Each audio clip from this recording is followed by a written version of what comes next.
So conventionally, nutrition around endurance sports has really included a lot of high carbohydrate fuel sources. So why would an endurance athlete want to experiment or try to become more fat adapted or keto adapted in their training? A few different reasons. Enables you to go longer without eating or while eating less, which means eating less means less chance of GI distress while you're in your races. The other thing that allows you to do is potentially put out a lot more energy while you run, and just have a greater, because you have some coming from food you may have eaten, and also from your fat stores, and also from your glycogen stores.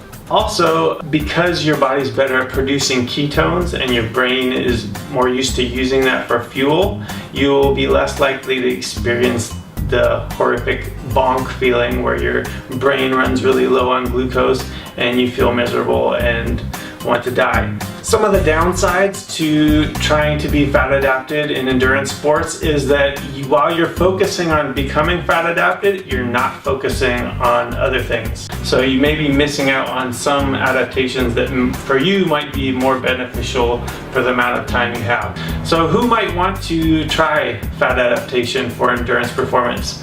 One, I think runners who have been running for a long time. If you've been doing a lot of different training strategies and feel like you've got yourself to a pretty high level, trying fat adaptation may bump you up to another level, particularly if you are engaging in events longer than 2 hours, like marathons or ultra marathons.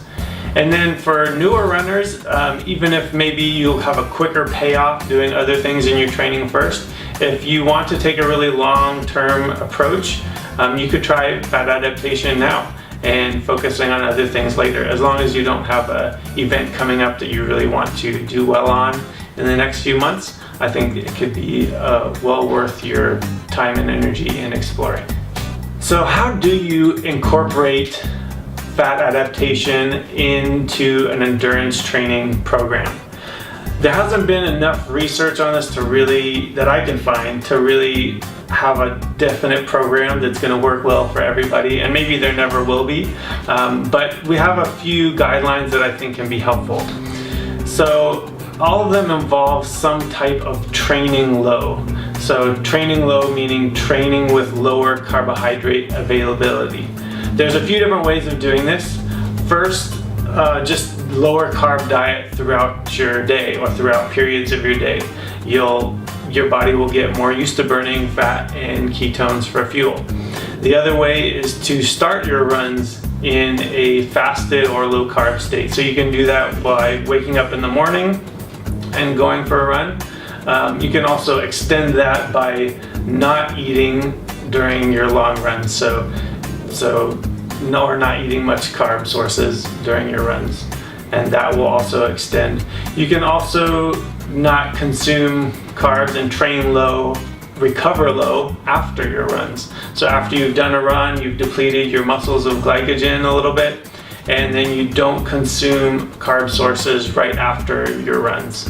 And you can extend that one by exercising later in the day and not consuming carbs before you go to bed, and kind of extending that low carb period through the night to the next morning.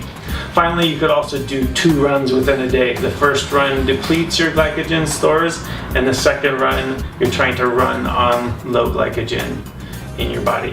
One athlete who's talked a lot about his fueling strategy is Zach Bitter, and he's an American and world record holder in ultra events, and he describes his nutrition strategy as periodized nutrition, and he breaks it down into 3 different sections. The first section is his recovery or early base building phase, and that's after an event or when he wants to take a break from heavy training.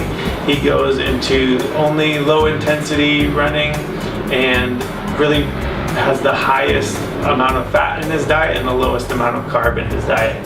And then the next phase is the high base, the peak base, where he's at his highest volume of training, still at lower intensity, and has a little bit higher carbs, but still pretty low.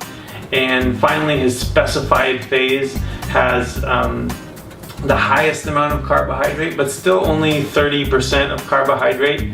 And that's the phase where he's focusing on speed work and tempo runs, that sort of thing. And he still is consuming carbs with a mixture of carbs and fat together in the same meal, and trying to concentrate those sources of carbs around his harder workouts or heavier workout days. So that's one strategy. You could read more about that in his blog post. I'll link below. So you could try something similar to Zach's strategy, but I think the biggest thing to focus on is experimentation with yourself. So pick one of the strategies, one of the ways of training low, try it for a few days or a few weeks, record how you feel, and move on to another one. Try that for a while, try combinations, and always still trying to eat healthy and eat healthy sources of carbs and fat while doing that.